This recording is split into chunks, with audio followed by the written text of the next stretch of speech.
Welcome back. Let's now talk health matters. Nigeria is very well on track to becoming a polio-free nation. As the government says, since August 2016, not a single case of the wild polio virus has been recorded in the country. This development has now put Nigeria ahead of countries like Afghanistan and Pakistan, which are still combating the scourge. It also means that Nigeria is edging closer to attaining the status of a WHO-certified polio-free country by 2020.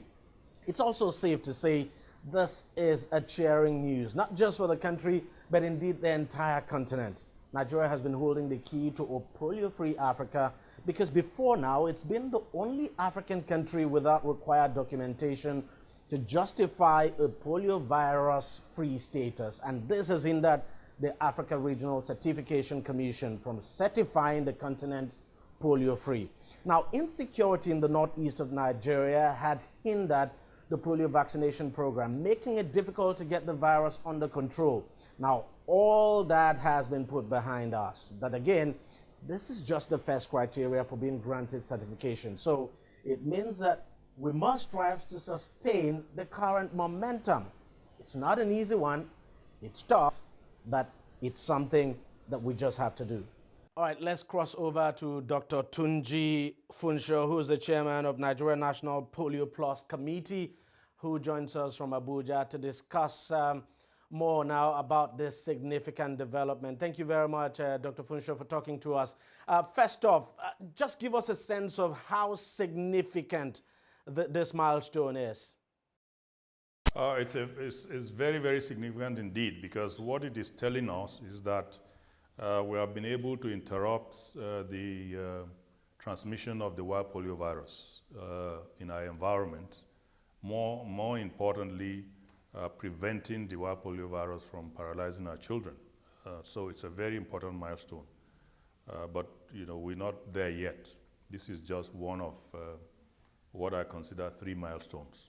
So we're not there yet. What exactly do we need to begin to do now to get there? For instance, to be able to be declared, polio-free?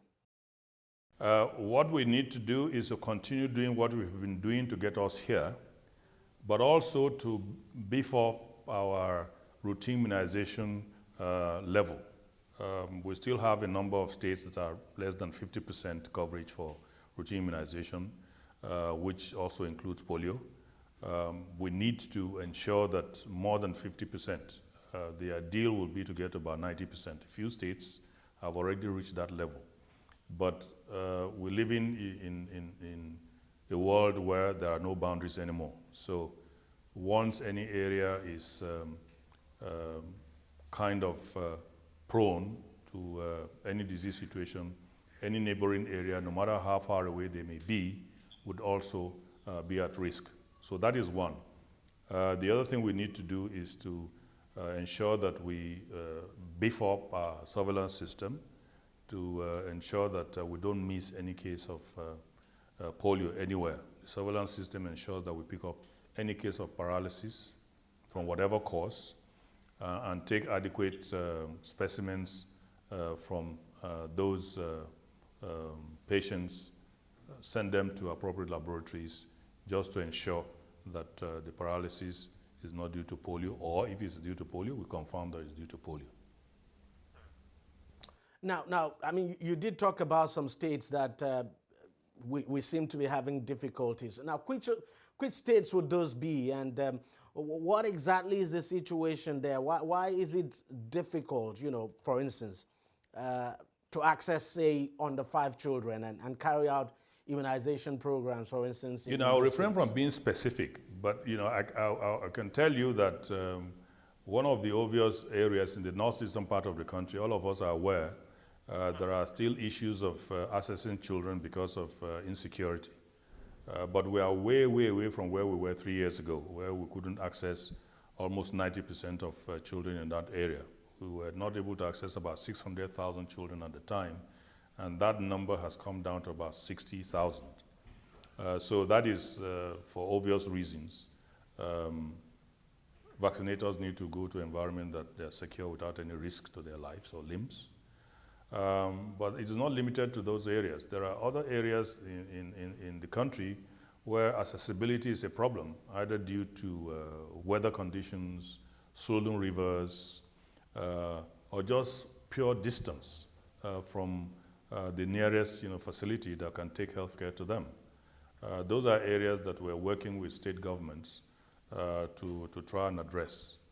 And of course, we need to ensure that adequate funding continues so that we're able to provide immunization for every child below the age of 5 and protect them against the wild virus. If we're able to do that, the African Regional Certification Committee, who are specialists in this particular area, would be able to convince them that we have done all that is required for Nigeria to be certified a polio-free country. And by extension, as a matter of fact, it's Africa that will be certified a polio-free continent. That's why it's going to take a little more time, because other African countries also will be subjected to this analysis to ensure that they have all of these things in place, so that when Nigeria is seen to have all the necessary ingredients to certify us a polio-free country, then Africa will be certified a polio-free country, because we are the last country in Africa that had been actively transmitting the wild polio virus up to 3 years ago. Now, this is about the wild polio virus. What about other forms of polio now? For instance, we've recently heard of another form of polio, a rare form, as we've been told, caused by vaccine, sort of vaccine-driven polio. What about those? Well, vaccine-derived, polio, as you've mentioned, are rare. And there's a lot of misunderstanding about, the origin of vaccine-derived polio. It's not usually from the actual vaccines that the children are given to prevent polio. They're usually, derived from vaccine-derived polio from the virus that ends up in sanitation, in sewage system, because every child who is given the oral polio virus, the way the body defends itself is for the virus to replicate in the intestines and provoke the body to produce an immune response. Now, some of that virus is going to be shed in the stool. They are still vaccine viruses. And if they remain in the environment long enough, in an environment where there are many children who have not been immunized at all or insufficiently immunized against the wild polio virus, then those children will get infected. So there's that misconception. And some of the other ways is the fact that from the vials of vaccines that are not properly disposed, no matter how empty you think it is, there will still be some elements of the virus in them. And if they get into our sewage system, and because of our poor sanitation environment, a child can get infected and get paralysis if they are not properly immunized against the wild polio virus. But is it common in Nigeria?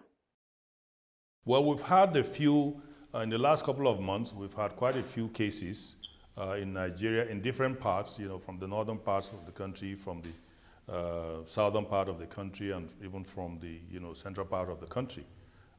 We have mounted appropriate outbreak responses to ensure that the immune level of children in those environments are increased rapidly, because that is actually the only solution to children not contracting paralysis from the vaccine derived. Once children are properly immunized, even if the virus that has changed its genetic composition to become infective, even if it's in the environment, the child doesn't succumb to it because they are protected. I see. So give or take, if we do not have any single case of polio now, between now and say possibly the middle of next year, there's a chance that we're going to get that status of being polio-free? Oh, definitely. I mean, once we meet all those parameters that I've mentioned, we'll be certified a polio-free country as far as the wild polio virus is concerned. That is what we are working towards, and that is why we are engaging state governments, where with the Nigerian Governors Forum last night,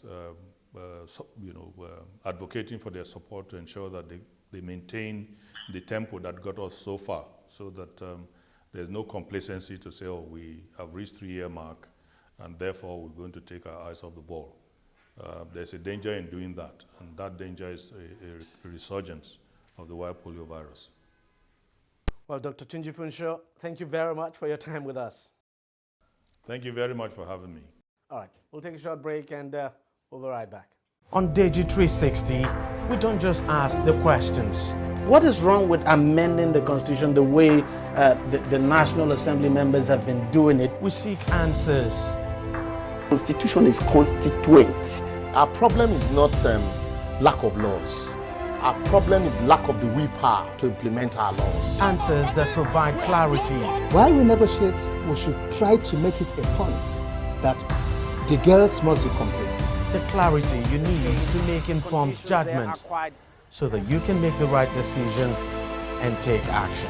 People are saying it is you politicians that are responsible for this, that you are the reason why this is happening. All these dollars that call themselves governors in this country. I wish we had people like Tony at the National Assembly. God forbid that I go to join that ballot. Deji 360, providing clarity to issues.